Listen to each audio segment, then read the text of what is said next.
So yun guys, may bago na naman tayong i-unbox ngayon. Ayan, ang ating bagong riding gear.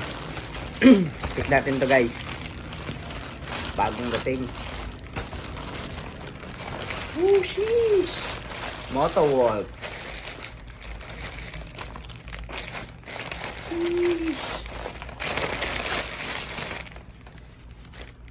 Another riding gear.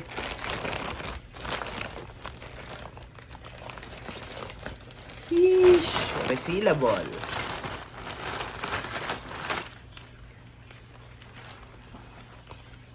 Knee pads. Tsaka ano. Kasi may shoes tayo. High cut na yung shoes natin. Kaya knee pads lang to kinuha natin. Pagka kasi yung full protector, hindi kasha. Tutukod na dun sa riding shoes natin. Ito sa elbow to.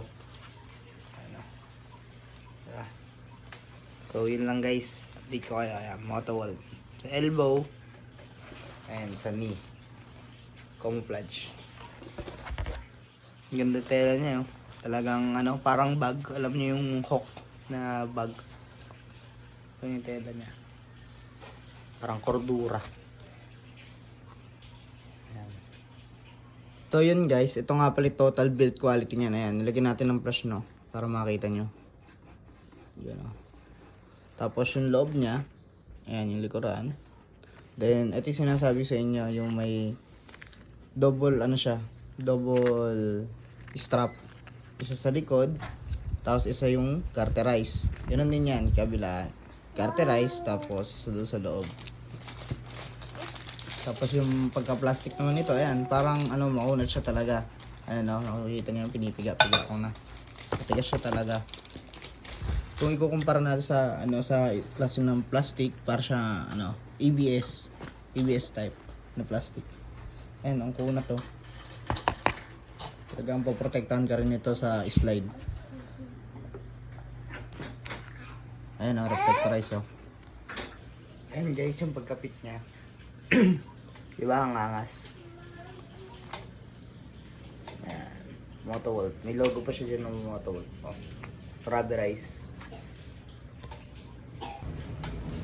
Ayan. Ito naman yung kabilang side. Diba? Tigas. May hard shell ka na sa sipo. Kaya pag slide, ito na yung panangga mo.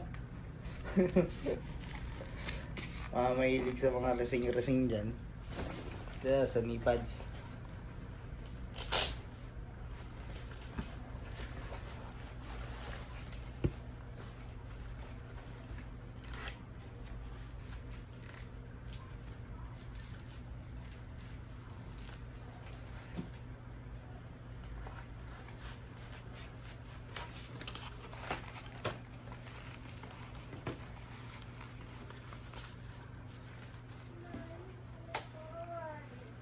Nasa CR anak. Ito nga guys, pinipit na natin tong knee pads. Ayan, Motowolf knee pads. Ayan. Talagang may forma na siya, ano, ayan, naka-curve. Formang pag nakaupo ka na talaga sa motor, tapos naka-high cut nga pala tayo na ano dyan. Kasi kaya ganyan ang pinili natin. Naka-high cut tayo na Rayo shoes. Ayan. So pakita ko rin sa inyo sa susunod yung Rayo ko na nakapit din. So yan, tamang flex lang. Tingnan nyo mabuti guys. Yan, may mga reflectorize yan. Yan. Yan, tignan nyo oh. Yung forma niya talaga. Iba talaga yung mag-design ng Motowolf eh.